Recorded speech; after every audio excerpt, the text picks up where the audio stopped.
Сегодня сделаем промывку двигателя на старенькой Toyota Carina с пробегом более 300 тысяч километров. Промоем сначала чистым обычным маслом до максимальной прозрачности и далее применим 3 вида промывок и посмотрим на оттенок масла. Также распилим тестовый масляный фильтр, который будет установлен на момент промывки.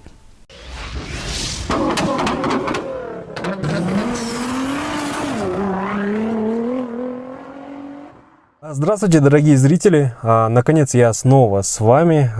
Больше месяца не было выпусков по определенной причине, но сейчас все хорошо. На данный момент я готовлю пару очень интересных сравнений, но сегодня пришла пора сделать замену масла на этой старушке. И я решил протестить промывки и заодно немного отмыть этот двигатель. Масло уже достаточно темное, проехал я на нем 250 моточасов, и за это время уровень упал до минимальной отметки. Для начала нужно хорошенько прогреть двигатель, чтобы масло хорошо слилось, но это, думаю, все знают. Пока греется масло, наливаю наш эталон, на который мы будем равняться. Это свежее масло, не минералка, а хорошая гидрокрекинговая синтетика с вязкостью 5W30. Скажете, не жирно ли для промывки? Ну, вполне возможно, но что имеем, то имеем. Снизу становится понятно, из-за чего расход масла. Видимо, пора делать комплексную замену прокладок, все в масле полностью. Но это точно из мотора, так как в коробке и редукторе уровень в норме.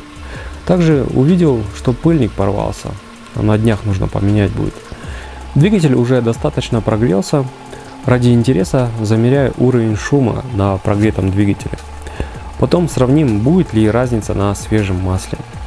Возьму за основу данные с этой стороны двигателя, так как слева что-то генератор шумит сильно.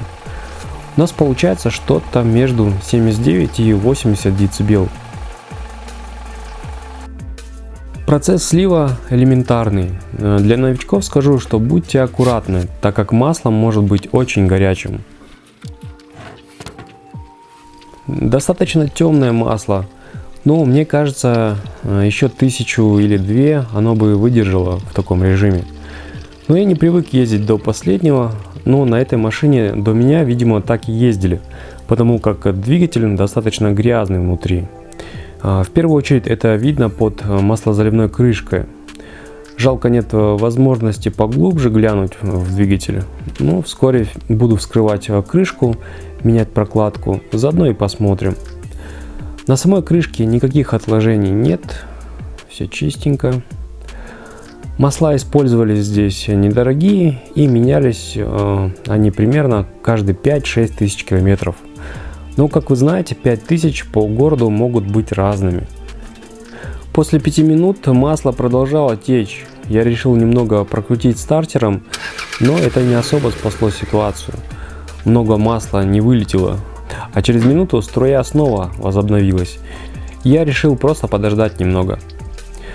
Заливать буду не полный объем 4 литра, а примерно в районе 2-2,5 литра. Этого достаточно, чтобы маслозаборник достал до уровня масла и насос нормально будет его прокачивать.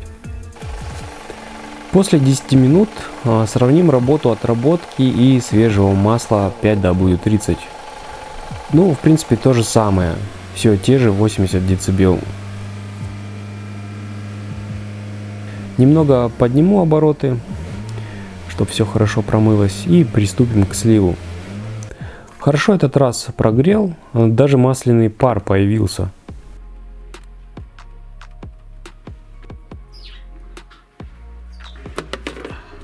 Как вы видите, разницы в оттенке цвета от отработки нет. Хотя на СТО заливают промывочные масла, а потом сливают и говорят, что это заслуга промывки и тех присадок, которые в них содержатся, что якобы оно поднимает взвесь все остатки и всю грязь эту смывает. Но не будем забегать вперед, а то вдруг промывка хорошо себя покажет.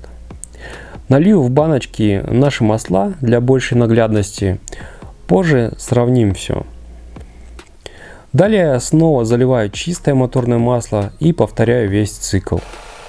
Почему-то шум снизился, и сейчас уровень составляет 73-74 дБ.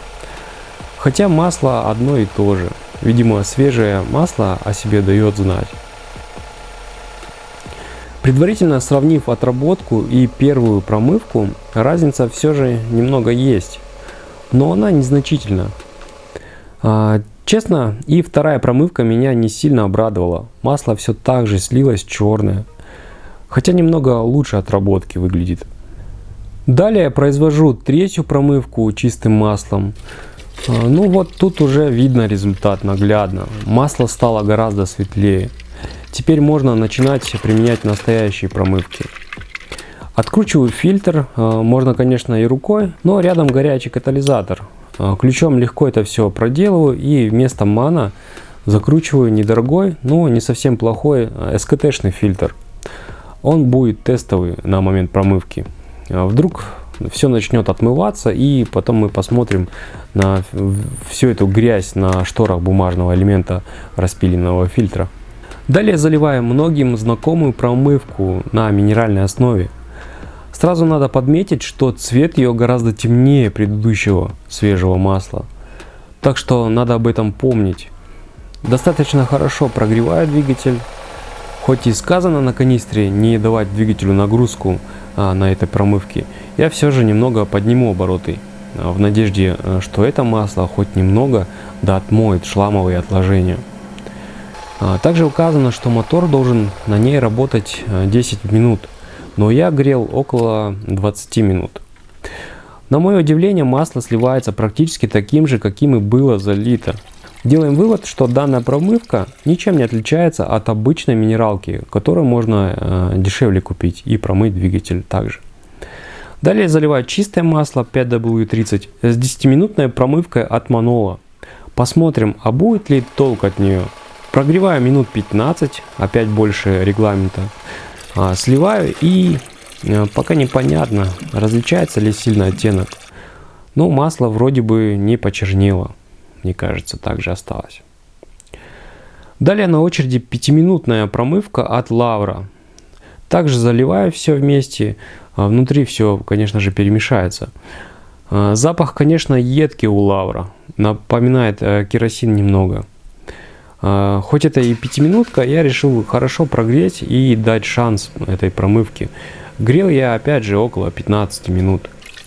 Сливается абсолютно светлое масло. Честно, я немного в расстройстве. Но, конечно, я это все предполагал, но не думал, что так все выйдет. Lavra, отмечу, что хорошо разжижает масло. Так что с густой отработкой, я думаю, он еще может пригодиться. Но никак не для отмыва нагара и шлама. То же самое я могу сказать и про остальные промывки. Так что лейте смело и не бойтесь, что ваши маслоканалы забьются отмытой грязью. Ничего нигде не забьется. Данные присадки на это вообще не способны. Далее заливаю чистое масло для финальной промывки и перейдем потом к результатам. На последней промывке шумомер показывает в среднем 76,5 дБ. Сливается абсолютно светлое и чистое масло. Не знаю, есть ли смысл пилить фильтр теперь. По всей видимости, он будет абсолютно чистым. Тем более, как вы видите, я накосячил с фильтром от Mano. Решил немного побольше по объему бумаги поставить, но вылет резьбы не учел. Данный ман никак не накручивается на резьбу. Пришлось поставить обратно фильтр от СКТ. Благо он недорогой и не совсем плохой, судя по моим прошлым сравнениям фильтров. Так что оставим его на ближайшие 2-3 тысячи километров. В середине интервала я планирую поставить новый для лучшей фильтрации. Тем более масло в этот раз я буду лить не совсем простое. Во-первых, вязкость совершенно непривычная для многих и для данного автомобиля 5W50. Во-вторых, по МСДС в данной канистре, как я понял, до 70% ПАО и 5% эстеров. А кто не знает, это очень крутой состав. Также ценник был очень приятный, немногим меньше 3000 рублей. Машина будет эксплуатироваться в интенсивном, можно сказать, спортивном режиме. В связи с этим была выбрана такая вязкость. Также подобный режим, я считаю, способствует ускоренной очистке двигателя.